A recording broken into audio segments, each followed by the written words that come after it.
Welcome to New York City, and Karsten and I, we are very honored to host today's panel to the title Social Media and the Tech Entrepreneur, a conversation about conversation.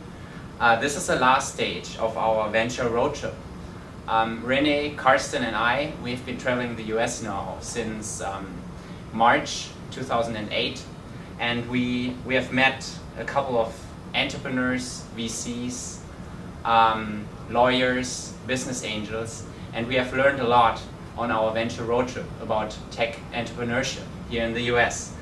And today we would like to talk about a very important topic for young startups, marketing. And therefore we have invited a couple of experts from this area, and I'm very honored, and it's a pleasure to introduce four of these. First of all, the second to our left, CK Christina Curley, who runs her own consultancy, and more information can be found about her on ckepiphany.com.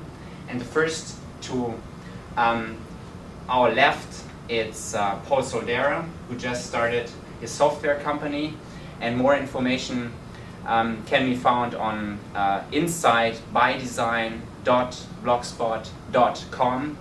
And the third to our left, David Berkowitz, who is the Director of Emerging Media and Client Strategy for 360i. More information about him can be found about www.marketerstudio.com. And last but not least, the fourth person to our left, I'm very honored to welcome Alan Volk, who can be considered as a Web 2.0 guru, and who has also a blog which can be found under toadstoolblog.com. And yeah, the title of today's panel discussion is Social Media and the Tech Entrepreneur, a conversation about conversation. And yeah, we would like to start with the beginning.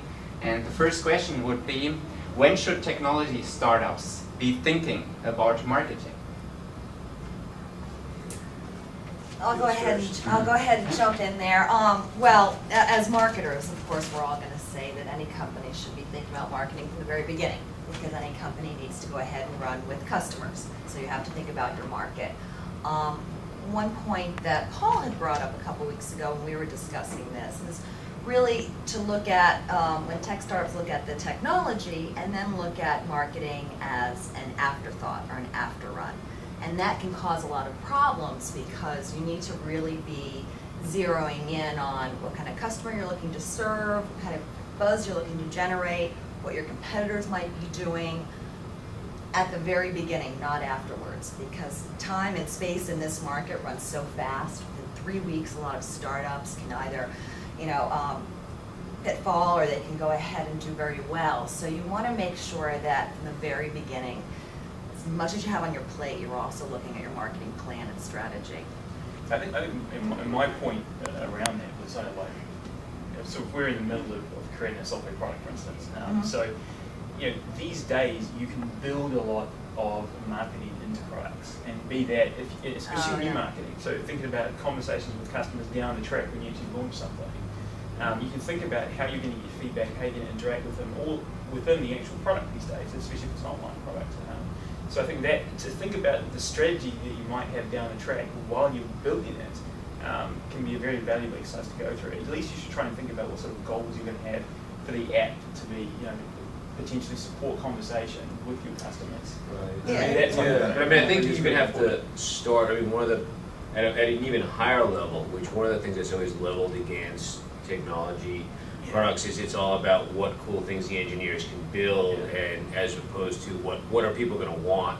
And I think if you just sort of start at that very level at the very beginning and say, okay, what do the people who are going to buy this, what's useful to them, what are they going to need, not what cool things can my engineers make that other engineers will find impressive but nobody's going to need. And a lot of it also gets into some of the issues with the definition of marketing, where it's very common. I'll hear this from clients where we'll say, throw in something about buzz monitoring or competitive Right. intelligence and say, so this is going to be really important for you to do, and here's a taste of it, and here's something you should do a really deep dive on, but then I'll be like, well, that's not marketing, that's not, what we're going to pay media dollars for, that kind of thing. So it's just this idea of all of these various touch points from these thoughts you have in terms of the product direction itself to a lot of the initial research as everyone's been talking about. I mean, these are all integral parts of marketing itself. Everything is marketing. It's, I was just gonna say, that's a whole other question. I mean, there's Yeah. a quote by Seth Godin, who said that a long time ago. I think I just believe that fundamentally, especially with tech startups.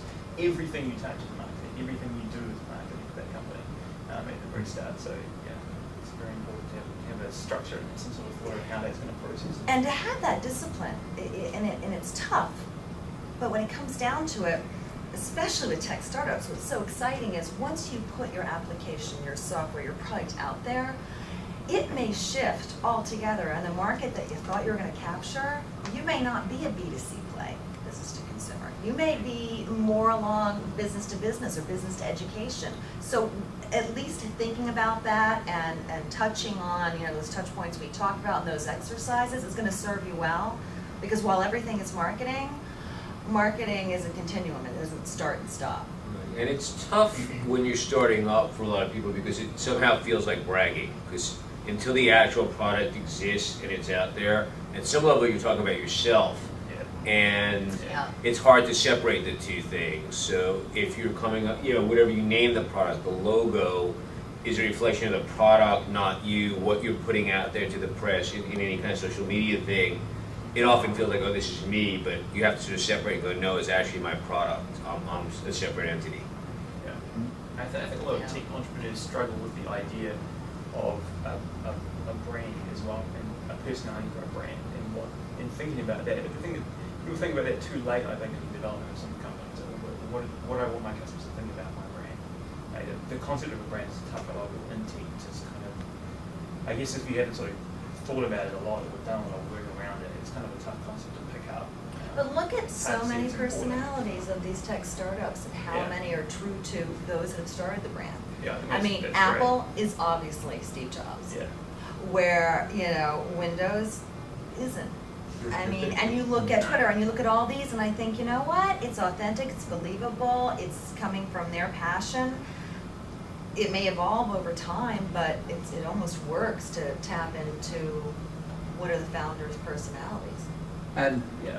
and Windows is true to that too. It's its own. yeah, Absolutely, it's- and they should But what be extent do you, if left, it's right, not- black and white, because they are two different, but it's true to the brand. Right. And it's Yeah. like, you look at it, because we were talking about this at another conference I was at, looking at personalities, and we were just saying, you know what, it's believable, it's, driven by those founders, it delivers on the brand promise, and sometimes it needs to come out of that personality. But articulating that, and I'm sure we'll go into that later, can be where it's difficult. And when you're scaling and growing is when it gets kind of challenging, how you maintain that, but it's not Yeah. there.